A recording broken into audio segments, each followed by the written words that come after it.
Hi, this is Dan Barry, and this video is going to provide an overview of the Modeling, Analysis, Predictions, and Projections program, and also talk a little bit about our funding opportunities in fiscal year 2021, which came out a few weeks ago, and talk a bit about how to apply and how the process works. I am serving as the acting director for the MAPP program. I'm also joined by Courtney Bird, who is our program specialist, and Wenfei Ni, who is our Knaus Fellow. Anarita Mariotti, who is the permanent director, is on detail currently to the White House Office of Science and Technology Policy. You are welcome to email me directly if you need any information about these funding opportunities, or you can also email our team at oar.cpo.map@noaa.gov, or explore our website, which is cpo.noaa.gov/map. So as I mentioned, I'm going to go through two primary areas, the first of which is an overview of our program, and then the second will focus on the funding opportunities that are open this year. For a question and answer, because we decided to do this in an asynchronous format instead of a live webinar format, there is a form that you can access through the page this video is posted on. It will allow you to anonymously send us a question, and we will answer that question for the benefit of everyone anonymously in an FAQ format on this page. Give us 1 or 2 days to respond to the question, and we'll try to do it as quickly as possible. So an overview of our program. The Climate Program Office, which MAPP is in, has two major dimensions that fund research projects. One side of the office is focused on efforts to inform decisions that are made in the context of a variable and changing climate. These programs work on adaptation and building resilience to climate change. They focus on building resilience at regional scale and also on providing information and services to individuals who are stakeholders for our program and whose organizations are experiencing the impacts of climate change or climate variability. On the other side of the office is a research division that's focused on understanding, measuring, and modeling the climate system, and it has a focus in a variety of areas, including earth system science and chemistry, understanding climate variability and change, and modes that drive the climate system, particularly for North America, and also modeling. And the modeling element is where MAPP sits most accurately. We are a competitive funding program that focuses on strengthening the nation's capabilities to understand and predict natural variability and change. And we focus on the development and application of Earth system models. As I mentioned, we're part of the Earth System Science and Modeling Division, which is a part of the Climate Program Office, which is part of the Office of Oceanic and Atmospheric Research, which is one of NOAA's main line offices. The scope of our program is focused on advancing Earth system models and applying those models to various high-risk areas in the climate.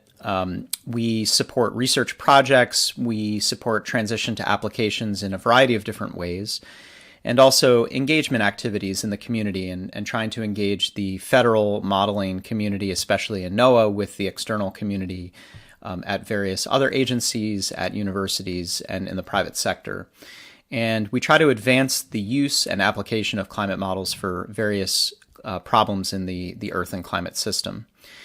We are really focused on building on process level understanding that is gained through other research programs at CPO, NOAA, and in the federal government to implement those elements of process understanding to advance climate models and also the applications of climate models.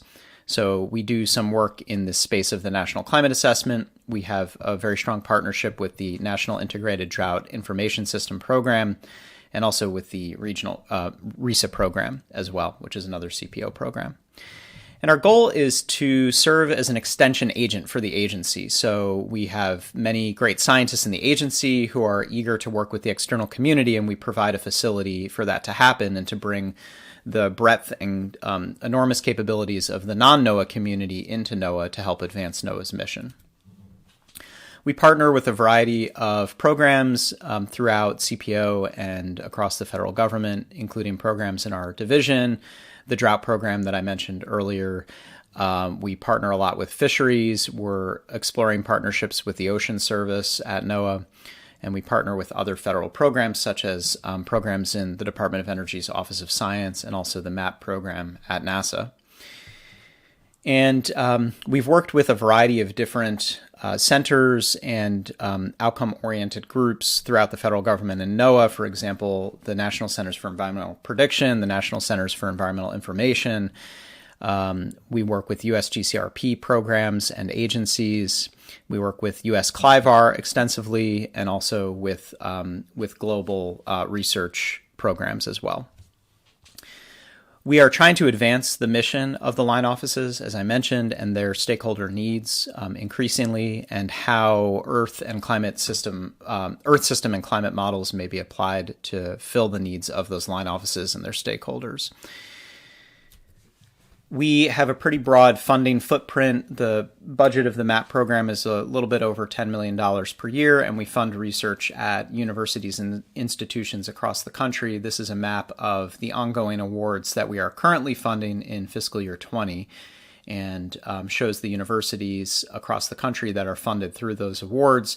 You can see they cover many states across the United States. And we also work with many federal partners, NOAA partners, laboratories, and those are shown on this slide as well. So we do encourage partnerships with various federal entities, both inside the agency and also outside the agency, and encourage co-partnership on research projects with these institutions.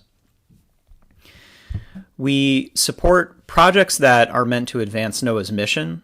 And so we don't support basic research in general, but projects that have an applied focus, although they may not be in a transition space. So they may not necessarily produce a product or a service or a new capability that can be transitioned into operations. That can work on more exploratory topics related to NOAA's mission.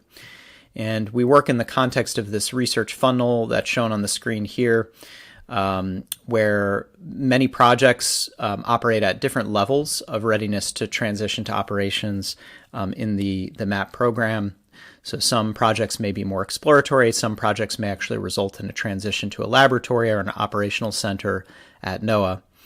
And we also consider applications such as the National Climate Assessment to embody transition as well. It doesn't necessarily have to be something that transitions to a NOAA operational center. It can be something that transitions into another use, either federal or non-federal. We really pride ourselves on the efforts we make to encourage community engagement and coordination. We have run a webinar series, which we're hoping to start up again over the next year or so. We participate in a lot of interagency activities and also encourage our investigators and try to support our investigators to curate or lead community activities.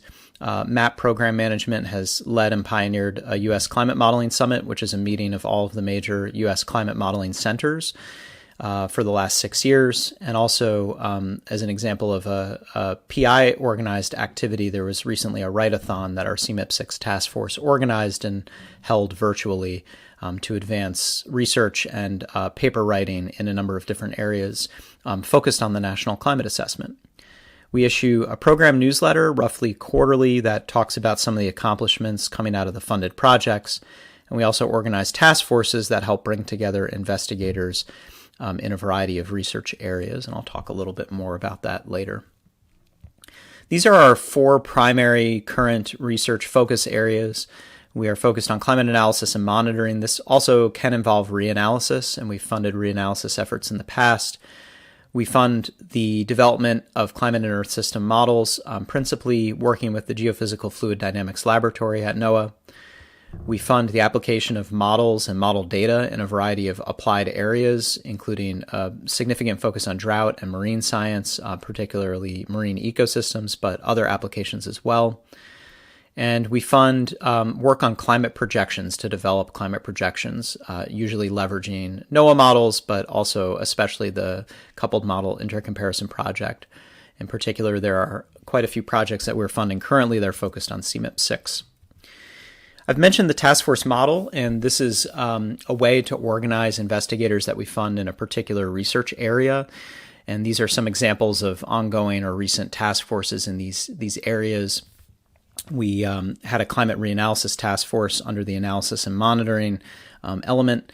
We've also integrated some of the monitoring projects and the investigators into other activities like the drought task force, for example. We have a model diagnostics task force that has developed a software package that includes a number of different diagnostics to evaluate climate models. And it is a way to engage the external community in the analysis and development process for especially the geophysical fluid dynamics laboratories models, but is also a strong partnership with NCAR as well. And then in the climate projection space, we have a CMIP 6 task force I mentioned previously, which is looking to develop new projections of climate change based on CMIP 6 and is also engaging with the National Climate Assessment. I wanted to mention that we are fortunate to have a Hollings Scholar this summer, Natalie Bylargen, who completed a review of the task force. She interviewed 24 leads, former leads, and current leads of task forces that MAPP has run, and also performed a survey of participants in 2 task forces that recently came to an end. And we were really encouraged by the results. In general, participants in the task force found them to be really useful professionally and also informationally. People felt that they built an effective community, in particular for individuals who led the task forces, particularly early career scientists. They felt that the opportunity to lead these task forces provided a great opportunity for professional development in their own careers. The task forces were felt to help with community building and lead to collaborative publications across the different research projects, and that they also provided opportunities for networking. And we have a number of really strong recommendations that came out of this from our funded community that we think will help improve the task forces as they go forward and make them more useful to the participants. But we were very encouraged by this feedback that Natalie received in response to her efforts.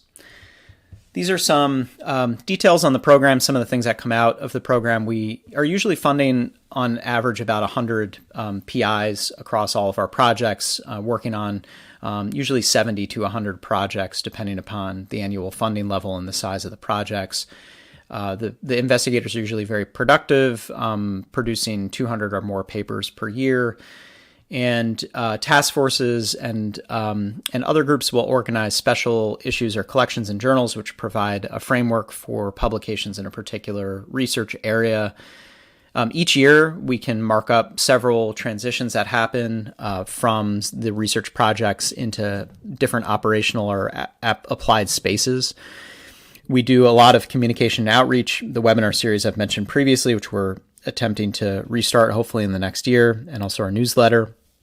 And we do a lot of communication and education through climate.gov and other venues. And then we try to organize reports and community meetings as well. So if you become a MAPP PI, we expect that you'll submit annual and final reports according to the reporting requirements that NOAA and the Department of Commerce set in place. That if we organize a task force in your research area, that you'll participate actively on the task force, and you should take that into account in your proposal as well for the time commitment that would be necessary to participate on the task force. We'll work with you to publicize your work through climate.gov as much as you're interested in working with us on that. And we'll try to organize and lead sessions in coordination with you and the community at relevant community meetings, and also provide opportunities for you to organize meetings as well, for example, task force meetings or other subject matter meetings that are relevant to the funded projects. We put out a survey a few years ago that was looking for input on the experience of being a MAPP PI, and in general, it provided a really positive feedback. We do try to balance the requests that we put out for information from PIs. We have reporting requirements, and we do kind of want to take the pulse of our investigators to try to maximize program efficiency and performance, and kind of think about how to improve the program and its structure and behavior and the way that it approaches the community. But also we do try to be cognizant of being as hands-off as possible so that you have the time and space to do work. In an era where there are increasing requirements and requests of funded investigators, we really do want to make sure that you have the space to work on your research projects. But we also do want to provide opportunities for collaboration and for value-added outcomes from the projects.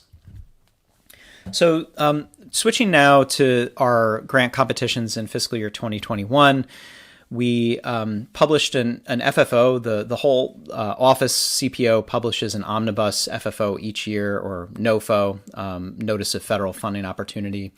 And MAPP has 2 competitions as part of this. You can find information on the competitions either on grants.gov, which is where you should go to download the application package and do the formal submission, but also on the CPO website. And letters of intent for our competitions are due in a couple weeks, August 17th. There's a web form that you use. It's linked in our information sheet, and that's what we ask you to use to submit your letters of intent. Full applications are due November 30th, which is after Thanksgiving. I would encourage you to keep Thanksgiving in mind. We did want to allow the maximum amount of time possible, but also, are cognizant that many universities will shut down around the Thanksgiving holiday, and so it can be difficult to work with the sponsored programs offices. So just be mindful of the fact that this deadline is right after Thanksgiving, and you may want to consider submitting before Thanksgiving, but this can buy you a little bit of extra time if you need it. I'm going to go through the competitions now. So our first competition area is focused on climate monitoring, and we are a modeling program, so we're interested in monitoring approaches and monitoring products that are based on modeling or model-adjacent methodologies. So this could be like a data assimilation, for example.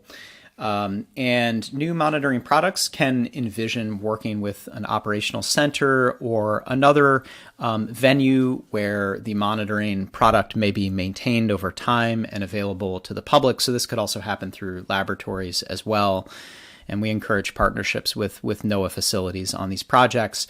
We do call out the National Centers for Environmental Information in the information sheet, and there is a point of contact there if you would like to reach out to them to explore a collaboration.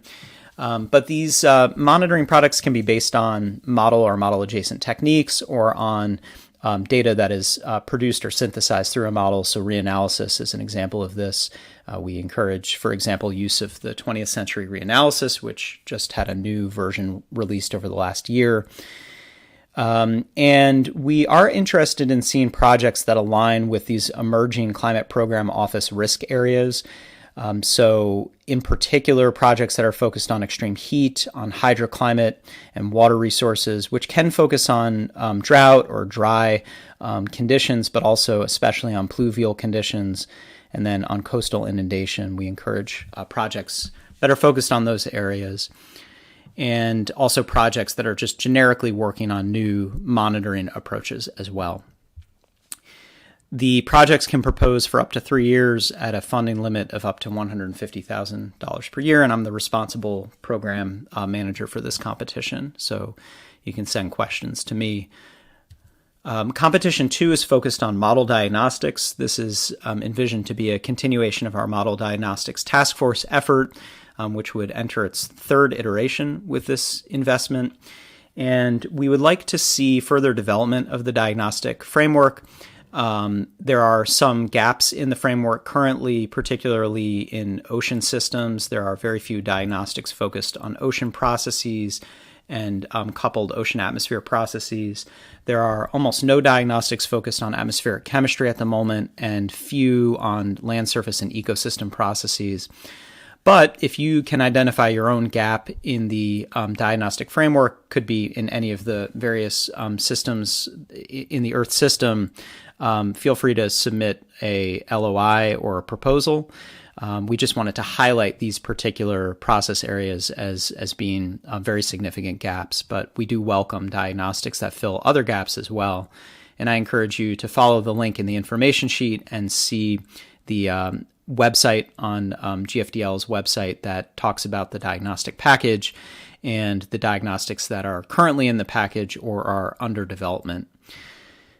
You should make sure that the diagnostics are focused on a real process framing. So we're not interested in performance-based metrics. The point of this diagnostic package is to develop process-level diagnostics that can be directly useful for model development and benchmarking of models.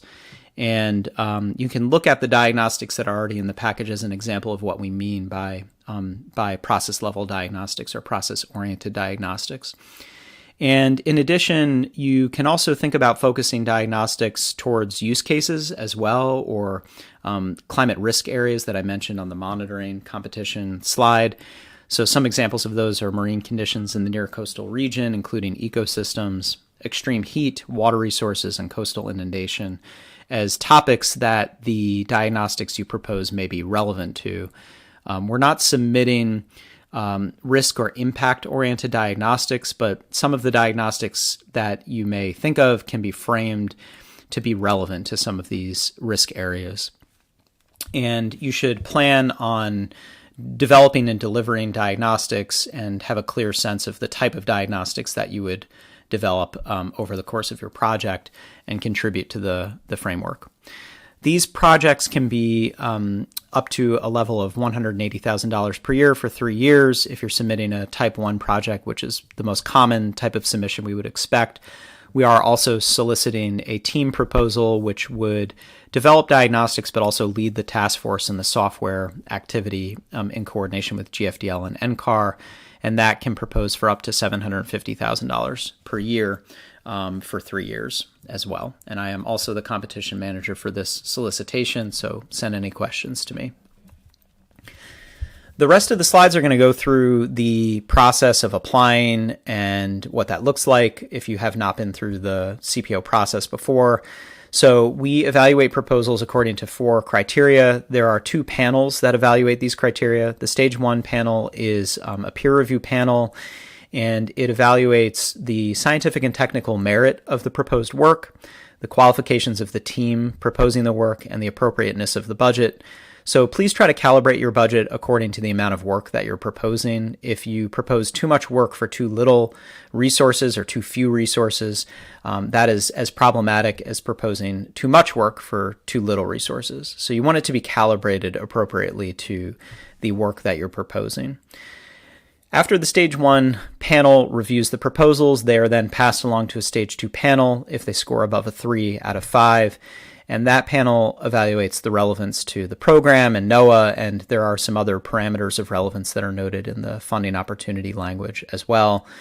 The stage 1 panel accounts for 75% of the final score, and the stage 2 panel accounts for 25% of the score. The bulk of the score overall is going to be based on the scientific and technical merit, and the weightings are given in the funding opportunity. We usually anticipate a success rate of about 25 to 33% of the proposals that are submitted. And when we look at the letters of intent, we do try to think ahead to the expected number of proposals and the success rate as well. So we don't want to have extremely low success rate competitions. We're trying to calibrate to save your time, especially in writing full proposals. We don't want you to take the time to write a full proposal if the proposal is ultimately going to be judged to be not relevant to the competition or to the program or the broader mission that we have with these solicitations.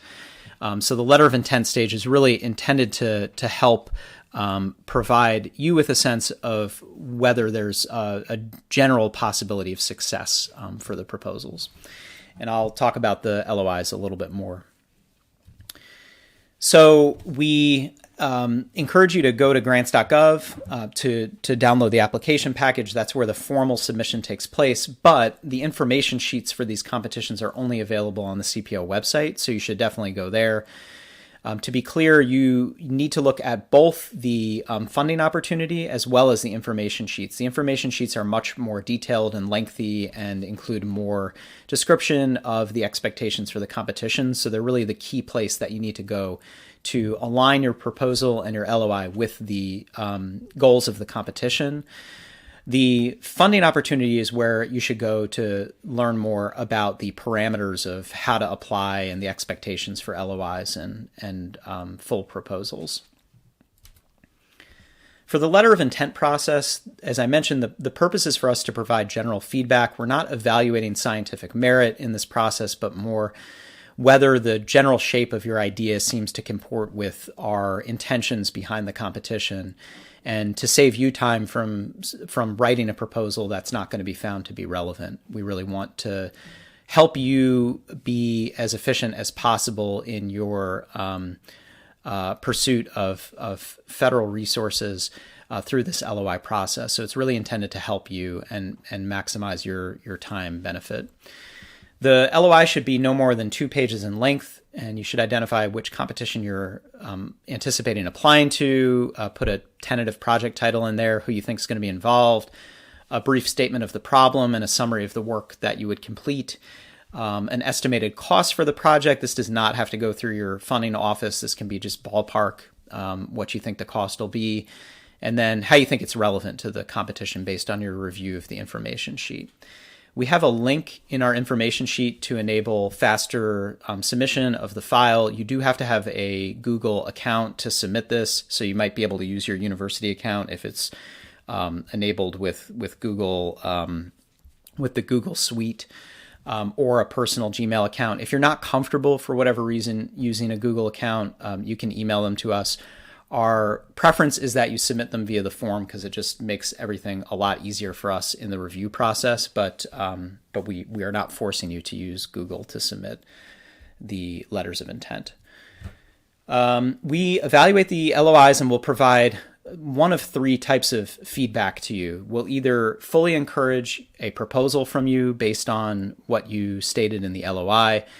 We may send you a marginal encouragement, which means basically that it seemed like you're kind of on the right track, that your LOI is hitting many of the things we're looking for in the funding solicitation, but may have some deficiencies.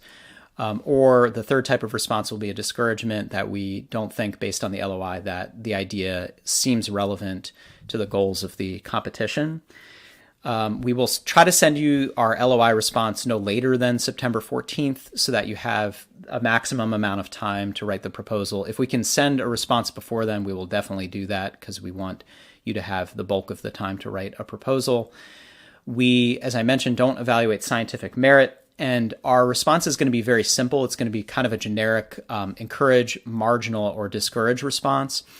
We're really trying to get back to you as soon as possible, and so writing a custom response to each LOI would be quite time consuming. And so in order to get back to you as quickly as we can, we don't put customized language in the LOI. If you're really unclear why you received a response, please do email us and we'll try to get back to you as soon as possible. But we do want to get the responses out as quickly as we can. And the LOI process is really intended as an opportunity for you to float an idea to us. So please try to use that process instead of emailing us with ideas for proposals. That's really what the LOI process is intended to be used for. For a full application or proposal, you should review the funding opportunity in detail to make sure you have all of the components prepared. And they're listed here. I'm not going to go through these in detail right now. They're also described in detail in the funding opportunity. If you have any issues or further questions about this, please let me know, especially if you find that you're running up against page limits. We might be able to help you figure out how to trim the submission somewhat to be able to fit under the page requirements that are listed in the funding opportunity.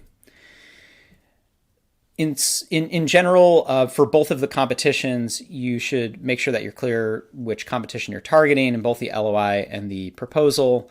On your cover page for the full proposal, please be sure to include all the required information. You should list all of the investigators. You should list all of the administrative contacts for all of the investigators.